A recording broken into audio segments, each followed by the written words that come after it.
The wind hit the slope of Dyatlov Pass like a living thing.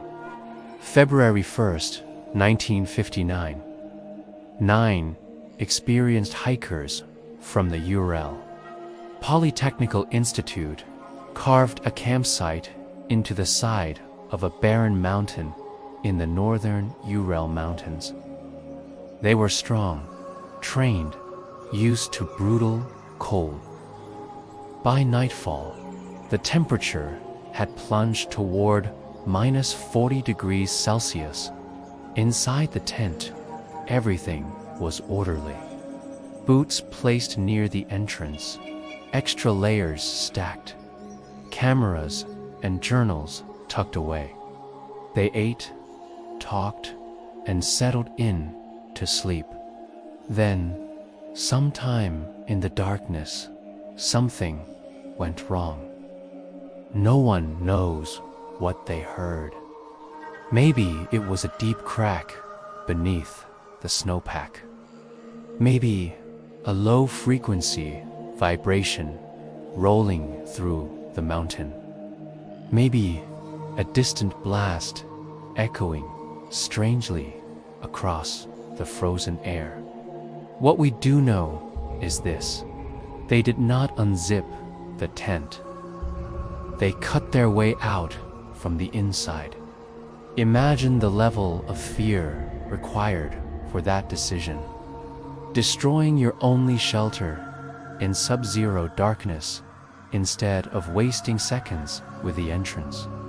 They fled downsloped, not fully dressed, some without boots, bare feet striking snow that could freeze flesh solid in minutes. The strangest detail of their footprints, discovered weeks later, showed they left in an orderly line. No signs of a chaotic struggle, no scattered gear, no evidence of attackers, just 9 sets of tracks walking away from safety. Nearly a mile downhill, at the edge of the forest, 2 hikers tried to climb a cedar tree. Bark was torn high above the ground, skin left behind on the trunk. It looked as if they were trying to see something back on the slope, or hide from something below. They managed to start a small fire. It wasn't enough. 3 others attempted to return to the tent. They collapsed in the snow before reaching it. When search teams finally arrived weeks later, the tent was still partially standing. Supplies untouched, boots still inside, the slashes clearly made from within. The first bodies were found near the tree, frozen, underdressed. Then the 3 between the tree and the campsite. Months later, when spring thawed the ravine deeper in the woods, the final 4 were discovered. And that's when the mystery deepened. 2 had crushed ribs, so severe investigators compared the force to a car crash. 1 had a fractured skull. There were almost no external wounds, and 1 young woman was missing her tongue.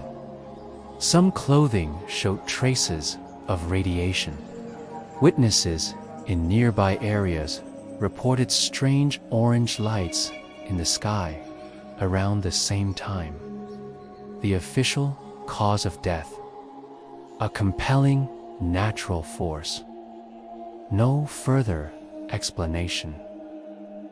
Years later, scientists proposed a rare slab avalanche, a sudden release of compacted snow triggered by wind.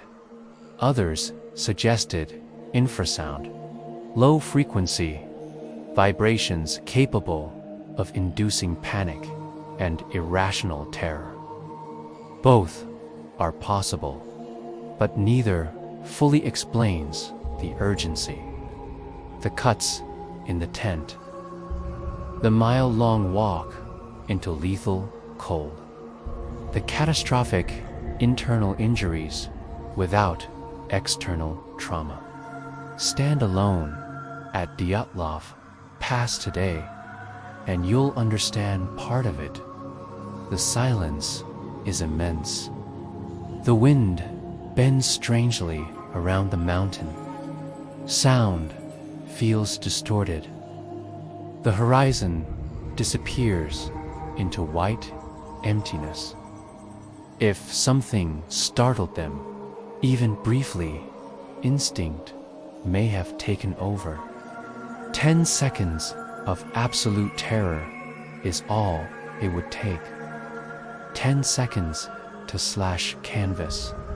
10 seconds to run. The cold did the rest.